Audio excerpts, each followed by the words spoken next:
Study and learn with മീയിലേക്ക് എല്ലാവർക്കും സ്വാഗതം. ഇപ്പോൾ നമ്മളിപ്പോൾ HSA നാച്ചുറൽ സയൻസിന് വേണ്ടി ഒരുങ്ങിക്കൊണ്ടിരിക്കുവാണ്. അതിലെ മൊഡ്യൂൾ 7 ആണ് നമ്മൾ പഠിച്ചുകൊണ്ടിരിക്കുന്ന സിലബസിലെ module 7 genetics and molecular biology. ഇന്ന് നമുക്ക് ഒരു പുതിയ ടോപ്പിക്കിലേക്ക് കടക്കാം. മൾട്ടിപ്പിൾ അല്ലീൽസ് എന്താണെന്ന് നമുക്ക് മനസ്സിലാക്കാം. എന്താണ് മൾട്ടിപ്പിൾ അല്ലീൽസ് എന്ന് നമുക്ക് നോക്കാം. ആദ്യം അതിൻ്റെ ഡെഫിനിഷൻ എന്താണെന്ന് മനസ്സിലാക്കാം.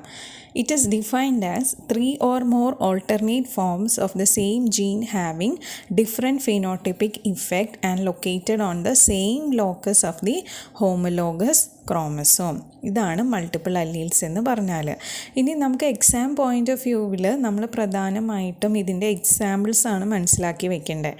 അപ്പോൾ മൾട്ടിപ്പിൾ അല്ലീൽസിൻ്റെ എക്സാമ്പിളാണ് ഒന്ന് ബ്ലഡ് ഗ്രൂപ്പ് ഇൻ മാൻ, മറ്റൊന്ന് സെൽഫ് സ്റ്റെറിലിറ്റി ഇൻ നിക്കോട്ടിയാന. അപ്പോൾ നമ്മുടെ സിലബസിൽ സ്പെഷ്യലായിട്ട് സെൽഫ് സ്റ്റെറിലിറ്റി ഇൻ നിക്കോട്ടിയാനയുടെ കേസാണ് പറഞ്ഞിരിക്കുന്നത്. അതോടൊപ്പം തന്നെ ബ്ലഡ് ഗ്രൂപ്പ് ഇൻ മാൻ കൂടെ മൾട്ടിപ്പിൾ അല്ലീൽസിൻ്റെ എക്സാമ്പിളാണെന്ന് നമ്മൾ ഓർത്ത് വയ്ക്കുക. Nicotiana plant, also known as the tobacco plants, comes under the family Solanaceae. ഇതിൻ്റെ സയൻറ്റിഫിക് നെയിം Nicotiana tabacum എന്നാണ്. Now let us understand what is self-sterility in Nicotiana. Self-sterility is also known as self-incompatibility. Self-sterility means that the pollen grain from a plant is unable to germinate on its own stigma. Self-sterility എന്ന് പറഞ്ഞാൽ ഒരു പ്ലാന്റിൻ്റെ pollen grain, മലയാളത്തിൽ pollen ഗ്രെയിനിനെ pollen തരികൾ എന്നുകൂടെ പറയുന്നു. ഈ pollen ഗ്രെയിന് ആ same പ്ലാന്റിൻ്റെ സ്റ്റിഗ്മയിൽ വീണ് ജെർമിനേറ്റ് ചെയ്യാൻ സാധിക്കുന്നില്ല. സ്റ്റിഗ്മേന് എന്താ മലയാളത്തിൽ പറയണേ? പരാഗണ സ്ഥലം. So here the pollen grain fails to germinate on its own stigma. This condition is called self sterility or self incompatibility. അങ്ങനെ pollen grains fail to germinate on its own stigma in this plant and as a result of this it will not bring about fertilisation in the ovule of the same plant. അങ്ങനെ ഇവിടെ pollens germinate ചെയ്യാൻ fail ചെയ്യുന്നതിൻ്റെ ഫലമായിട്ട് ഫെർട്ടിലൈസേഷനും സംഭവിക്കുന്നില്ല. ഇനി ഈ self sterility നിക്കോട്ടിയാന പ്ലാന്റിൽ observe ചെയ്തത് ഈസ്റ്റ് എന്ന് പറയുന്ന സയൻറ്റിസ്റ്റാണ് in the year 1925. East observed multiple alleles in Nicotiana which are responsible for self-sterility in this plant. നമുക്ക് നിക്കോട്ടിയാന പ്ലാന്റിലെ സെൽഫ് സ്റ്റെറിലിറ്റി എങ്ങനെയാണെന്ന് മനസ്സിലാക്കാം. അപ്പോൾ ഇവിടെ സെൽഫ് സ്റ്റെറിലിറ്റിയുടെ ജീൻസിനെ ക്യാപിറ്റൽ S വെച്ചാണ് ഡിനോട്ട് ചെയ്തിരിക്കുന്നത്. ഇതിന് പല കോമ്പിനേഷൻസ് ഉണ്ട്, അല്ലെങ്കിൽ ഡിഫറെൻറ്റ് അല്ലീലിക് ഫോംസ് ഉണ്ട്. അതിൻ്റെ ഡിഫറെൻറ്റ് കോമ്പിനേഷൻസ് ആണ് S1, S2, S3, S4 and S5.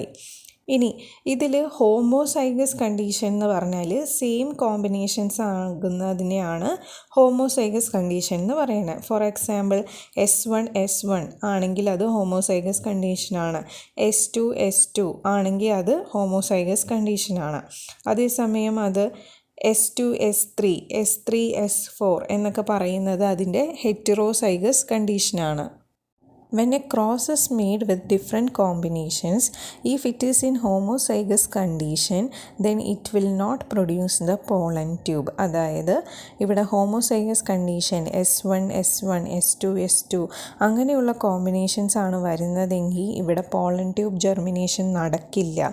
അതിൻ്റെ ഫലമായിട്ട് അത് സെൽഫ് സ്റ്റെറിലിറ്റിക്ക് കാരണമാകുന്നു. But if it is in heterozygous condition the pollen tube will germinate. അപ്പോൾ ഇതാണ് നമ്മൾ ഓർത്തിരിക്കേണ്ട കാര്യം. നിക്കോട്ടിയാന പ്ലാന്റിലെ സെൽഫ് സ്റ്റെറിലിറ്റി എങ്ങനെയാണ് ഉണ്ടാവുന്നത്? ഹോമോസൈഗസ് കണ്ടീഷൻ ആണെങ്കിൽ പോളൻ ട്യൂബ് ജെർമിനേറ്റ് ചെയ്യില്ല and that will lead to self sterility. ഇനി നമുക്ക് ഈ ചിത്രീകരണത്തിലേക്ക് ശ്രദ്ധിക്കാം. ഇവിടെ ഈ ഫസ്റ്റ് പിക്ചറിൽ കാണിച്ചിരിക്കുന്നത് ഒന്ന് അതിൻ്റെ ഫീമെയിൽ പാർട്ടാണ്, അതായത് അതിൻ്റെ സ്റ്റിഗ്മാറ്റിക് റീജിയൻ. അതിൻ്റെ മെയിൽ പാർട്ടിനെ റെപ്രസെൻ്റ് ചെയ്യുന്നതാണ് പോളൻ ഗ്രെയിൻസ് അഥവാ പോളൻ തരികൾ. സ്റ്റിഗ്മാറ്റിക് റീജിയൻ, സ്റ്റിഗ്മേനെ മലയാളത്തിൽ പരാഗണ സ്ഥലം എന്നാണ് പറയുന്നത്. ഇനി pollen grains S3, S4 allelic കോമ്പിനേഷനാണ്. അതേസമയം സ്റ്റിഗ്മാറ്റിക് റീജിയനിൽ S1, S2 കോമ്പിനേഷനാണ്. അപ്പോൾ ഇവിടെ S1 S2 into S3 S4.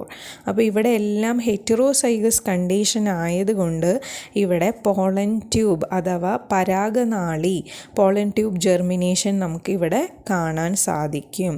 Pollen ട്യൂബിന് മലയാളത്തിൽ പരാഗനാളി എന്താണ് പറയുന്നത്.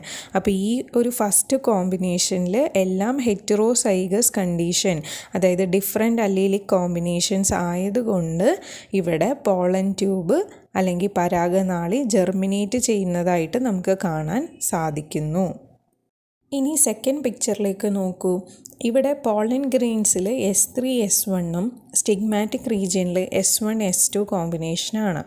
അപ്പോൾ ഇവിടെ S3 S1 ഹെറ്ററോസൈഗസ് ആയതുകൊണ്ട് S3 S1ൽ പോളൻ ഗ്രെയിൻസ് ജെർമിനേറ്റ് ചെയ്ത് പോളൻ ട്യൂബ് ഫോം ചെയ്യുന്നതായിട്ട് നമുക്ക് കാണാൻ സാധിക്കും.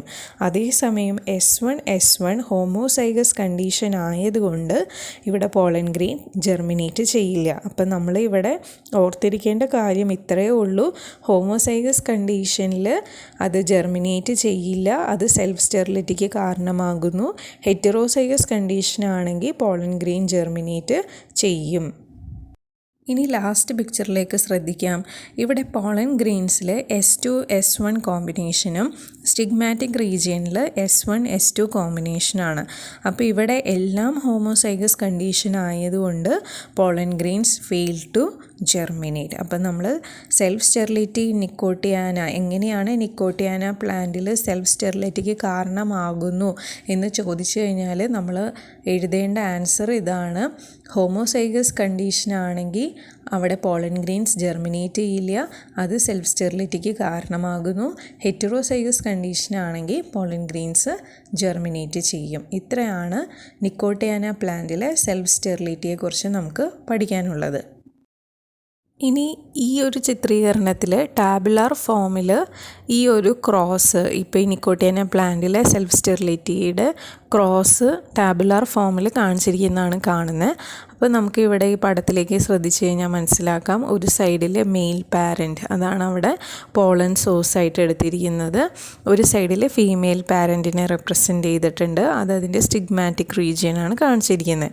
അപ്പോൾ ഫീമെയിൽ സ്റ്റിഗ്മാറ്റിക് റീജിയനിലെ അല്ലിലിക് കോമ്പിനേഷൻ ആദ്യത്തതിൽ S1 S2 ഇൻറ്റു മെയിൽ പാരൻറ്റിലെ പോളൻ ഗ്രെയിനിലെ സോഴ്സിലെ S1 S2. അപ്പോൾ S1 S2 രണ്ടും ഹോമോസൈഗസ് കണ്ടീഷൻ ആയതുകൊണ്ട് അത് സെൽഫ് സ്റ്റെറൈലാകുന്നു. അടുത്ത combination S1 S2 into S2 S3. ഇവിടെ രണ്ട് കോമ്പിനേഷൻസാണ് പോസിബിൾ ആയിട്ടുള്ളത്, S3 S2 and S3 S1. അടുത്തതിൽ S1 S2 into S3 S4 ചെയ്യുമ്പോൾ നമുക്ക് 4 അല്ലീലിക് കോമ്പിനേഷൻസാണ് കിട്ടുന്നത്. അങ്ങനെ ഓരോ കോമ്പിനേഷൻസിൻ്റെയും റെപ്രസെൻറ്റേഷനാണ് ഈ ഒരു ടാബുലാർ ഫോമിൽ ഇവിടെ കാണിച്ചിരിക്കുന്നത്. ഇത്രയുമാണ് ഇന്നത്തെ ക്ലാസ്സിലെ പോർഷൻസ്. അപ്പോൾ ഇന്ന് നമ്മൾ കവർ ചെയ്ത portions what is multiple alleles, രണ്ടാമതായിട്ട് സെൽഫ് സ്റ്റെറിലിറ്റി നിക്കോട്ടിയാന. അപ്പോൾ മറ്റൊരു വീഡിയോയുമായി അടുത്ത ക്ലാസ്സിൽ കാണാം. താങ്ക്